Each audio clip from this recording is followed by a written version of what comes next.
Channel. நம்ம சேனலுக்கு நீங்க இப்பதான் புதுசா வந்திருக்கீங்க அப்படின்னா கண்டிப்பா கீழே ஓடி போய் சப்ஸ்கிரைப் பண்ணி பக்கத்துல இருந்த பெல் ஐகானையும் கிளிக் பண்ணிக்கோங்க. அப்பதான் நான் இந்த ஒரு வீடியோ போட்டாலும் அது உங்களால ஈஸியா பார்க்க முடியும். இன்னைக்கு நம்ம சேனல்ல ஒரு சூப்பரான ஒயிட்னிங் மாஸ்க்கும் அதோட ஒரு சிம்பிளான ஒரு ரெசிபியும் தாங்க பார்க்க போறோம்.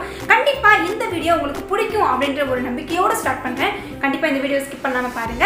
அப்பதான் நான் இதுல என்ன சொல்ல வரேன் அப்படிங்கறத உங்களால ஈஸியா புரிஞ்சுக்க முடியும். சோ இந்த வீடியோல நான் போட்டிருக்க ரெமெடி பாத்தீங்கன்னா நான் ஆல்ரெடி வந்துட்டு ஒரு வீடியோ போட்டிருப்பேன் என்னோட சேனல்ல. ஸோ அதை போய் நீங்கள் செக் பண்ணி பார்த்துக்கோங்க. அதுவும் ஒரு ஒயிட்னிங் டிப்ஸ் தான். இன்னைக்கு நான் பண்ணியிருக்கிறது பார்த்தீங்கன்னா ஃபேஸ்க்கும் உடம்புக்கும் சேர்த்து நான் ஒரு ஒயிட்னிங் டிப்ஸ் தான் உங்களுக்கு யூஸ் பண்ணியிருக்கேன். ஸோ கண்டிப்பாக இந்த வீடியோவை நீங்கள் ஸ்கிப் பண்ணாமல் பார்த்தீங்கன்னா தான் உங்களால் புரிஞ்சுக்க முடியும்.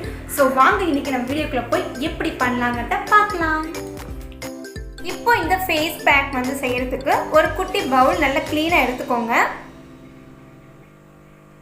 இது கூட இப்போ பார்த்தீங்கன்னா பச்சை பயிறு மாவை நம்ம ஆட் பண்ணிக்கலாம். பச்சை பயிறு மாவு இல்லை அப்படின்ற பட்சத்தில் பச்சை பயிர் இருந்துச்சு அப்படின்னா நீங்கள் அதை அரைச்சி இந்த மாதிரி ஒரு 2 டீஸ்பூன் அளவுக்கு அல்லது ஒரு 1.5 டீஸ்பூன் அளவுக்கு மிக்ஸ் பண்ணிக்கோங்க. இது கூடயே ஒரு பிஞ்ச் அளவுக்கு கோபுர மஞ்சள் தூள் சேர்த்துக்கோங்க. இப்போ இது கூட ஒரு 2 டீஸ்பூன் அப்படி இல்லைன்னா ஒரு 2 டீஸ்பூன் அளவுக்கு நம்ம கடலை மாவு எடுத்துக்கலாம். நல்ல பியூரான கடலை மாவை எடுத்துக்கோங்க. இப்போ இது எல்லாத்தையும் மிக்ஸ் பண்ணுறதுக்கு நாம் இன்றைக்கி ரா மில்க் எடுத்துருக்கோம். ஒரு 2 டீஸ்பூன் அளவுக்கு. அப்படி இல்லைன்னா உங்கள் எந்த அளவுக்கு நீங்கள் மாவு சேர்த்துறீங்களோ அந்தளவுக்கு பேஸ்ட் கன்சிஸ்டன்சி வர வரைக்கும் நீங்கள் இந்த மாதிரி மில்க் போட்டுட்டு நல்லா ஃபுல்லாக மிக்ஸ் பண்ணிக்கோங்க.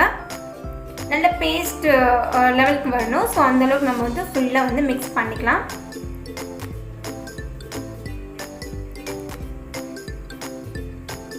இப்போ பாருங்கள், இந்த மாதிரி ஒரு நல்ல இந்த மாதிரி நல்லா பேஸ்ட் மாதிரி வரணும்.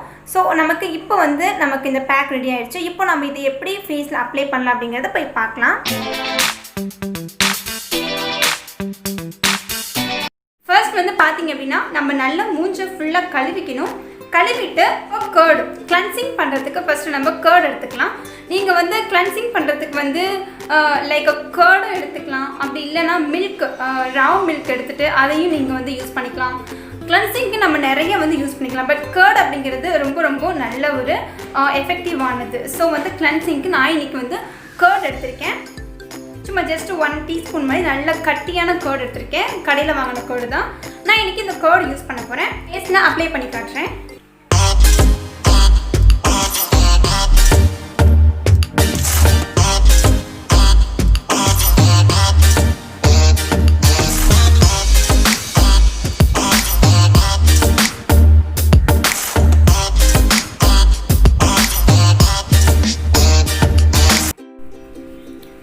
ஸோ இப்போ பார்த்தீங்க அப்படின்னா நான் நல்லா ஃபேஸ் வாஷ் பண்ணிட்டு வந்துட்டேன். இப்போ நம்ம ஒரு விஷயம் நல்லா தெரிஞ்சுக்கோங்க. ஆல்ரெடி தெரிஞ்சிச்சு அப்படின்னாலும் ஓகே. நம்ம எப்பவுமே ஃபேஸ் வாஷ் பண்ணிவிட்டு நம்ம துடைக்கணும். நம்ம இப்படி வச்சு துடைச்சோம் அப்படின்னா கண்டிப்பாக நமக்கு ஓப்பன் போர்ஸ்லாம் க்ளோஸ் ஆகிறதுக்கு வாய்ப்பு இருக்குது. ஸோ நம்ம எப்பயுமே இப்படி துடைக்கக்கூடாது. இப்படி டப் பண்ணி தான் எடுக்கணும். ஓகேங்களா?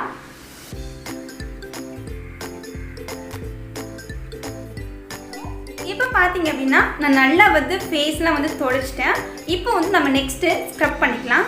ஸ்க்ரப் பண்ணிக்கிறதுக்கு நாம் இன்றைக்கி பார்த்தீங்கன்னா நான் 1 டீஸ்பூன் அளவுக்கு காஃபி பவுடர் எடுத்திருக்கேன். அதே போல் 1 டீஸ்பூன் அளவுக்கு சுகர் எடுத்திருக்கேன். நீங்கள் any kind of coffee powder எடுத்துக்கோங்க. நான் இன்றைக்கி நரசஸ் காஃபி பவுடர் எடுத்திருக்கேன்.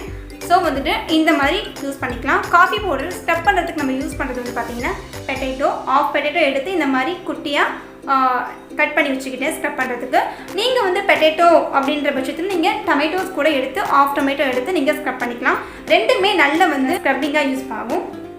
நம்ம அந்த காஃபி பவுடரையும் சுகரையும் நல்லா மிக்ஸ் பண்ணிவிட்டு இதுக்கப்புறம் நம்ம என்ன பண்ணணும்னா இந்த மாதிரி டிப் பண்ணி எடுத்துக்கணும். ஓகேங்களா? பாருங்கள், தெரியுதுங்களா? ஸோ இப்போ நம்ம இதை ஃபேஸில் மைல்டாக அப்ளை பண்ணணும். சுகர் இருக்கிறது அப்படிங்கிறதுனால நம்மளோட ஃபேஸில் அப்ளை பண்ணும்போது ரொம்ப ரொம்ப சாஃப்டாக அப்ளை பண்ணணும். ரொம்ப ஜென்டலாக அப்ளை பண்ணுங்கள். நீங்கள் ரொம்ப டைட்டாக அப்ளை பண்ணிங்க அப்படின்னா கண்டிப்பாக ஃபேஸில் நமக்கு ஸ்க்ராட்ச் மாதிரி விழுந்துடும். ஸோ நம்ம சுகர் இருக்கும்போது ரொம்ப ரொம்ப மைல்டாக பண்ணிக்கலாம். இப்போ நான் பண்ணுற மாதிரி நீங்களும் ஸ்க்ரப் பண்ணிக்கோங்க.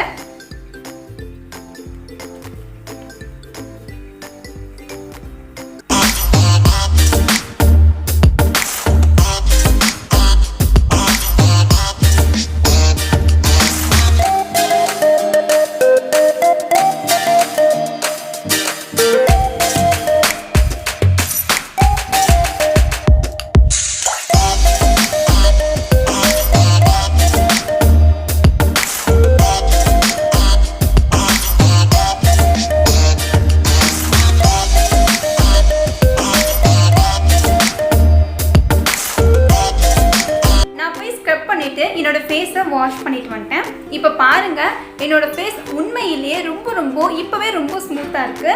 நான் ஆல்ரெடி கிளென்சிங் பண்ணியாச்சு, இப்போ வந்து ஸ்க்ரப்பும் பண்ணியாச்சு. இதுக்கப்புறம் நம்ம ஃபேஸ் பேக் போட போகிறோம். அதுக்கு முன்னாடி நல்ல ஃபேஸை ஃபுல்லாக வந்து ட்ரை ஆக்கிக்கலாம்.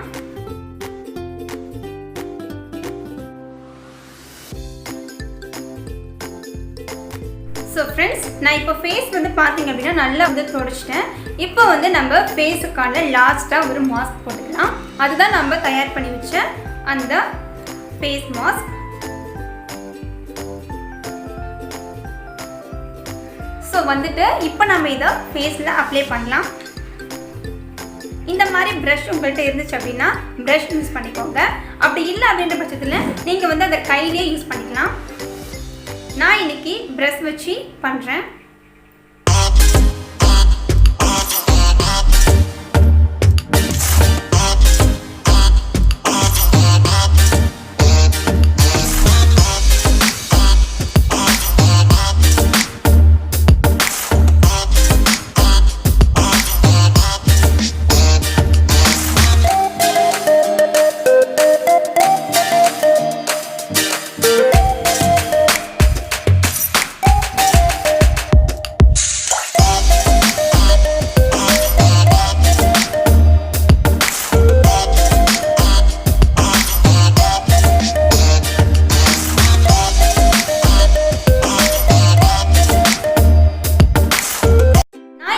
இந்த ஃபேஸ் பேக்கை அப்ளை பண்ணிட்டேன்.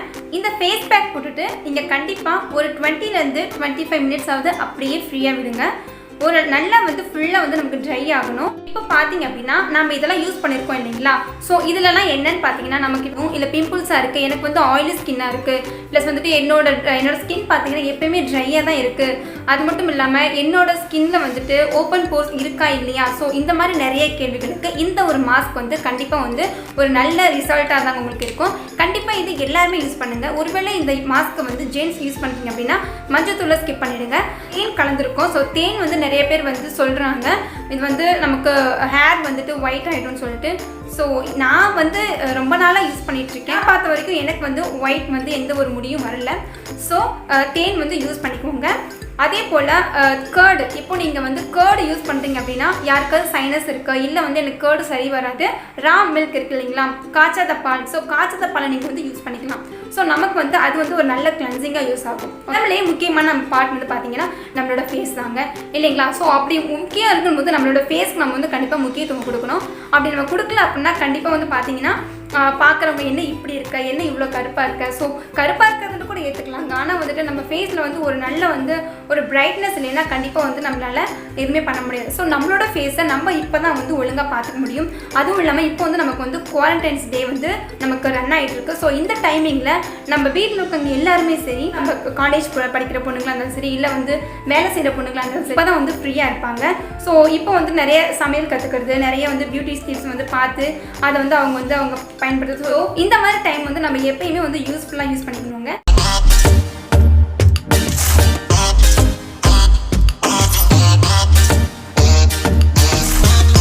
ஸோ பார்த்தீங்க அப்படின்னா நான் என்னோட ஃபேஸை சூப்பராக வந்து வாஷ் பண்ணிட்டு வந்துட்டேன். ரொம்ப ஸ்கின் தொடும்போது பேபி ஸ்கின் தொடுற மாதிரி ரொம்ப ஸ்மூத்தாக இருக்குது.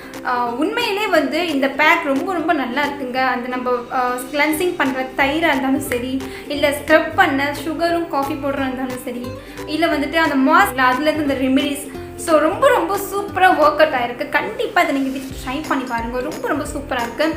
இதை நீங்கள் ட்ரை பண்ணிவிட்டு ஒரு டைம் ட்ரை பண்ணிவிட்டு நல்லாவே இல்லைன்னு சொல்லிட்டீங்கன்னா கண்டிப்பாக இது வந்து உங்களுக்கு யூஸாகவே இருக்காது. நீங்கள் ரெமெடியை பொறுத்த வரைக்கும் நீங்கள் பண்ணுறீங்க அப்படின்னா அது பெஸ்ட்டாக பண்ணுங்கள். உங்களோட கரெக்டாக கொண்டு போங்க. நீங்கள் அழகாக இருக்கணும், நான் வந்து பார்க்குறதுக்கு சூப்பராக இருக்கணும் நீங்கள் நினச்சிங்கன்னா, நீங்கள் மனசு வச்சிங்கன்னா தான் எந்த ஒரு ரெமெடியாக இருந்தாலும் உங்களுக்கு வந்து அது நல்ல குட் ரிசல்ட் கிடைக்கும். ஸோ இதுக்கு வந்து ஒரு சின்ன எக்ஸாம்பிள்னு சொல்ல போனோம் அப்படின்னா நம்ம நல்லா படித்தா மட்டும் நமக்கு நல்ல மார்க் ஸ்கோர் பண்ண முடியும். ஸோ அது மாதிரி தான் இந்த மாதிரி நம்ம பண்ணுற ஒவ்வொரு செயலாக இருந்தாலுமே நம்ம அதில் வந்து கொஞ்சம் எஃபெக்டிவாக இருக்கணும். ஸோ கண்டிப்பாக உங்களுக்கு இந்த பேக் பிடிச்சிருக்குன்னு நினைக்கிறேன். பேக் பிடிச்சிருந்துச்சுன்னா கண்டிப்பாக வீட்டில் ட்ரை பண்ணி பார்த்துட்டு எப்படி இருக்குது அப்படிங்கிறத என்னோட ஷேர் பண்ணிக்கோங்க. இப்போ வந்து பார்த்திங்க அப்படின்னா நம்ம ஒரு ப்ளைன் குஸ்கா பார்த்துக்கலாம். ஸோ ஏற்கனவே நான் சொல்லியிருப்பேன். ஸோ பாருங்கள் பார்த்துக்கலாம். இப்போ பார்த்திங்கன்னா இதுக்கு வந்து 2 சின்ன தக்காளி இந்த மாதிரி பொடியாக கட் பண்ணி வச்சுக்கலாம். அது கூடவே வந்துட்டு ஒரு 2 பெரிய சைஸ் ஆனியன் எடுத்து இந்த மாதிரி ஸ்லைஸாக மெலிசாக கட் பண்ணிக்கலாம். இது கூட உங்களுக்கு தேவையான அளவுக்கு பச்சை மிளகாய் காரத்துக்கு எவ்வளோ தேவைப்படுதோ அவ்வளோ எடுத்துக்கோங்க. இது கூட என்ன அரைச்சிருக்கேன்னு பார்த்தீங்க அப்படின்னா கொத்தமல்லி அண்ட் புதினா, இஞ்சி, பூண்டு ஒரு சின்ன சின்ன துண்டு போட்டுட்டு அதோட ஒரே ஒரு பச்சை மிளகாய் குட்டியாக காரத்துக்காக போட்டோம்னா நல்ல வாசனையாக இருக்கும். ஸோ இப்படி வந்து அரைச்சி வச்சுக்கலாம். இது கூட கர்டு ஒரு 2 டீஸ்பூன் அளவுக்கு நல்ல கட்டியான கர்டை எடுத்துக்கலாம். இது எடுத்து நம்ம வந்து எல்லாத்தையும் இப்போ ரெடி பண்ணி வச்சுக்கலாங்க. இப்போ வந்து குஸ்கா பண்ண ஆரம்பிச்சிடலாம். ரொம்ப சிம்பிளான ஒரு ரெசிபி, சீக்கிரமாக பண்ணக்கூடியது. ஒரு சின்ன குக்கர் மாதிரி வந்து அடுப்பில் வச்சுக்கலாம். பார்த்திங்கன்னா பழைய குக்கரை வச்சு ஓட்டிகிட்டு இருக்கேன். புது குக்கர் இருந்தாலும் எடுக்கிறதுக்கே மனசு வர மாட்டேங்குது. அது என்னென்னா ஸோ அப்படி தான். இப்போ பார்த்திங்கன்னா ஒரு 2 டீஸ்பூன் அளவுக்கு ஆயில் போட்டுக்கலாம். 2 அல்லது ஒரு 3 டீஸ்பூன் அளவுக்கு ஆயில் சேர்த்துட்டு அது கூட வாசனைக்காக ஒரு துண்டு பட்டை சேர்த்துக்கலாம். அது கூட ஒரு டீஸ்பூன் அளவுக்கு சும்மா கொஞ்சமாக வந்துட்டு சோம்பு சேர்த்திக்கலாம். இது கூட ஜீரகம் ஒரு அரை டீஸ்பூன் அளவுக்கு சேர்த்திக்கலாம், குட்டி டீஸ்பூனில். இப்போ ஒரு 2 கிராம்பை வந்து இதோட சேர்த்திக்கலாம். சேர்த்துட்டு நல்லா வந்து மைல்டான ஹீட்டில் வச்சுட்டு நல்லா வந்து கிளறி விட்டுக்கலாம். இது கூட ஒரு பெரிய பிரிஞ்சி இலையை நான் 2ஆக கட் பண்ணியிருக்கேன். ஏன் அப்படின்னா ரொம்ப பெருசாக இருக்குது. ஸோ வந்துட்டு நமக்கு வந்து நல்லா இருக்காது, அதனால் பெருசாக வந்து கட் பண்ணிட்டேன். இப்போ பார்த்திங்க அப்படின்னா நம்ம கட் பண்ணி வச்சுருந்த ஆனியன்ஸ்லாம் இதில் வந்து போட்டு அப்படி நல்லா வந்து ப்ரௌன் கலரில் வர வரைக்கும் நல்லா மிக்ஸ் பண்ணிக்கலாம். ஆனியன்ஸ் நல்லா வேகிறதுக்காக இன்னும் கொஞ்சம் வந்து உப்பு போட்டுட்டு இதை நல்லா வந்து ஒரு டைமாக நல்லா மிக்ஸ் பண்ணிக்கலாம். எந்த அளவுக்கு நமக்கு வந்து வெங்காயம் தக்காளி நல்லா வதங்குதோ அந்த அளவுக்கு நமக்கு வந்து பார்த்திங்கன்னா ரெசிபி சூப்பராக இருக்கும். இந்த குஸ்கான் மட்டும் கிடையாது, நார்மலாக நம்ம வந்துட்டு பிரியாணி செய்யும் போதுமே இது வந்து தெரிஞ்ச ஒரு விஷயம் தான். பார்த்திங்கன்னா சூப்பராக இப்போ வந்து வதங்கிடுச்சு, நமக்கு நல்ல ப்ரௌன் கலரில் இருக்குது. இப்போ நம்ம அரைச்சி வச்சுருந்தோங்க சும்மா குறப்பா அந்த ஒரு கிரேவியை இதில் வந்து போட்டுக்கலாம். ரொம்ப வந்து நைஸாக அரைச்சிங்க அப்படின்னா அது நல்லா இருக்காது. நமக்கு கொத்தமல்லி புதினா இருக்கிறதும் தெரியணும், ப்ளஸ் வந்து அது அரைச்சா மாதிரியும் தெரியணும். ஸோ அந்த மாதிரி எடுத்துட்டோம் அப்படின்னா நல்ல வாசனையோடு இருக்கும். ஸோ நான் இப்படி தான் செய்வேன். ஸோ அது உங்களுக்கு நான் சொல்கிறேன். உங்களுக்கு இது பிடிக்கலன்னா கண்டிப்பாக நீங்கள் வந்து நைஸாக அரைச்சி போட்டுக்கோங்க. இது நல்லா வாசனை போகிற வரையும் நல்லா வதக்கிக்கலாம். இப்போ பாருங்கள் நல்லா வதங்கி வந்துடுச்சு, வாசனைலாம் போயிடுச்சு, சூப்பராக வந்து வதங்கி வந்துடுச்சு. இப்போ வந்து பார்த்திங்கன்னா நம்ம எடுத்து கட் பண்ணி வச்சுருந்தீங்களே குட்டி குட்டியாக சாப் பண்ணிய டொமேட்டோஸ் எடுத்து இதில் வந்து போட்டுக்கலாம். இது கூட கொஞ்சமாக மஞ்சத்தூள் போட்டுட்டு நீங்கள் வதக்குனீங்க அப்படின்னா குயிக்காக நமக்கு வந்து தக்காளி வந்து வதக்கிட்டோம். ஸோ வந்து நல்லா வந்து வதக்கிக்கலாங்க. இப்போ பாருங்கள் சூப்பராக எல்லாமே வதங்கிடுச்சு. தக்காளி இருக்க இடம்லாம் அவ்வளோக்கும் தெரியல, கொஞ்சமாக தான் தெரியுது. இந்த மாதிரி நமக்கு வதங்குற ஸ்டேஜ் தான் வேணும். ஸோ இப்போ பார்த்திங்க அப்படின்னா நம்ம இது கூட சேர்த்து மசாலா ஐட்டம் சேர்த்திக்கலாம். ஒரு அரை டீஸ்பூன் அளவுக்கு கொத்தமல்லி தூள் போட்டுக்கலாம். இது கூட மஞ்சள் பவுடர் ஒரு 1/4 டீஸ்பூன் அளவுக்கு போட்டுக்கலாம். இது ரெண்டையும் நல்லா மிக்ஸ் பண்ணிக்கலாம். இந்த மசாலா வாசனை கொஞ்சம் போயிடட்டும், நல்லா மிக்ஸ் பண்ணிக்கலாம். எப்பயும் போல் தான் சொல்கிற மாதிரி இதுக்கு கொஞ்சம் வந்து நீங்கள் சிக்கன் பவுடர் போட்டிங்கன்னா அது சூப்பராக இருக்கும். ஸோ போட்டு மிக்ஸ் பண்ணிவிட்டு இப்போ நம்ம எடுத்து வச்ச கர்டு இல்லைங்களா, ஒரு 2 டீஸ்பூன் அளவுக்கு அதை நம்ம இதில் போட்டு நல்லா மிக்ஸ் பண்ணிக்கலாம். கர்டு இருக்கிற இடமே தெரியக்கூடாது. ஸோ அந்த மாதிரி நம்ம வந்து நல்லா மிக்ஸ் பண்ணிக்கலாம். இன்றைக்கி நான் ஒரு 2 பேர் சாப்பிட்ற அளவுக்கு தாங்க நான் வந்து இன்றைக்கி சாப்பாடு செய்ய போகிறேன். ரொம்ப சிம்பிளான ரெசிபி. பார்த்திங்கன்னா ஒரே ஒரு கப், அதாவது ரொம்ப சின்ன கப்பில் 2 பேர் சாப்பிட்ற அளவுக்கு எடுத்து நல்லா வாஷ் பண்ணிவிட்டு அரை மணி நேரம் வந்து ஊற வச்சு வாஷ் பண்ணிவிட்டு இந்த மாதிரி மிக்ஸ் பண்ணிக்கிறேன். ஸோ நம்ம ரொம்ப நேரம் வச்சு வந்து ஊற வச்சு நம்ம அரிசி போடும்போது நமக்கு குயிக்காக ரெடி ஆகிடுங்க. நான் எப்போவுமே அட்லீஸ்ட் ஒரு 1/2 hour வந்து நான் வந்துட்டு ஊற வச்சு தான் எல்லா சாப்பாடுமே செய்வேன். ஸோ இப்படி நல்லா நம்ம வந்து கொஞ்சம் ஒரு 2-3 செகண்டுக்கு அப்படியே நம்ம வந்து அந்த அரிசி அந்த மசாலாவோடு இருக்கட்டும். இப்போ நம்ம வந்து தண்ணி வந்து மிக்ஸ் பண்ணிக்கலாம். நான் வந்து 1 கப் அளவுக்கு அரிசி எடுத்துருக்கனால பார்த்திங்க அப்படின்னா எனக்கு வந்து 1.5 கப் அப்படி இல்லைன்னா ஒரு 2 கப், அதாவது சின்ன டம்ளரில் 2 கப் அளவுக்கு எனக்கு போதுமானதாக இருக்கும். ஸோ அதை எடுத்துகிட்டு இப்போ நம்ம வந்து இந்த பச்சை மிளகாயை போட்டுக்கலாம். ஏன் பச்சை மிளகாயை வந்து இப்போ போடுறேன்னு சொல்லி பார்த்திங்க அப்படின்னா அது வந்து காரத்துக்காக இல்லை, இது வந்து வாசனைக்காக. ஸோ இப்போ பார்த்திங்கன்னா நல்லா வந்து கொதி வந்துட்டுருக்கு. வந்து இப்போ குக்கர் வந்து மூட போகிறதில்ல.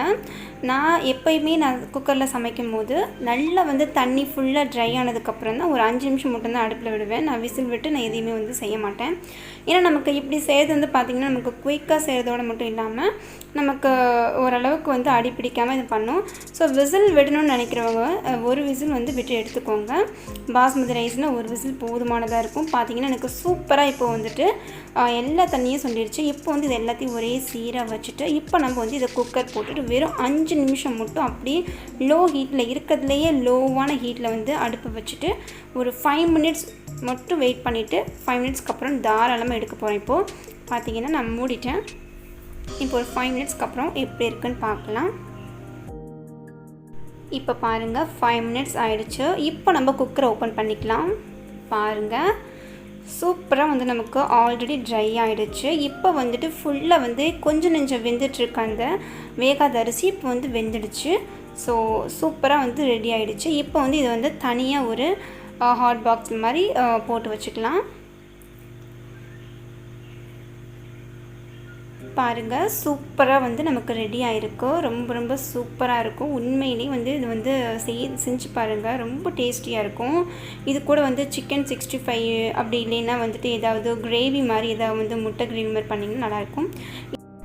இப்போ வந்து ஈவினிங் டைமில் வந்து பார்த்திங்கன்னா டீ தினைக்கு வச்சு போர் அடிக்குது. ஸோ இன்றைக்கி ஒரு நாள் வந்துட்டு இப்படி மாற்றி பண்ணலான்ட்டு பாயசம் வச்சிட்ருக்கேன். சாரிங்க, பாயசம் வந்துட்டு ஷூட் பண்ணலை. ஸோ அப்படியே லைட்டாக வந்து ஒரு நிமிஷம் மாதிரி அப்படியே வீடியோ காமிச்சிருக்கேன். ரொம்ப ரொம்ப சுவையாக இருக்கும். இன்னொரு வீடியோவில் கண்டிப்பாக இதை வந்து நான் போஸ்ட் பண்ணுவேன். ஜஸ்ட்டு வந்துட்டு சும்மா ஒரு கிளிப் மாதிரி எடுத்தேன். ஸோ இது ஈவினிங் பண்ணேன் அப்படின்னு சொல்லிட்டு. என்ன ஃப்ரெண்ட்ஸ், இந்த வீடியோ உங்களுக்கு பிடிச்சிருக்கும் அப்படின்னு நினைக்கிறேன். கண்டிப்பாக இந்த வீடியோ பிடிச்சிருக்கு அப்படின்னா கண்டிப்பாக எனக்கு சப்போர்ட் பண்ணுறதுக்கு சப்ஸ்கிரைப் பண்ணிக்கோங்க. பக்கத்தில் இருக்கிற பெல் ஐக்கானையும் மறக்காமல் கிளிக் பண்ணிக்கோங்க. அப்போனா தான் நான் எந்த ஒரு வீடியோ போட்டாலும் அது உங்களால் ஈஸியாக பார்க்க முடியும். And then by friend Anglo Thamizhachi. Bye friends, take care.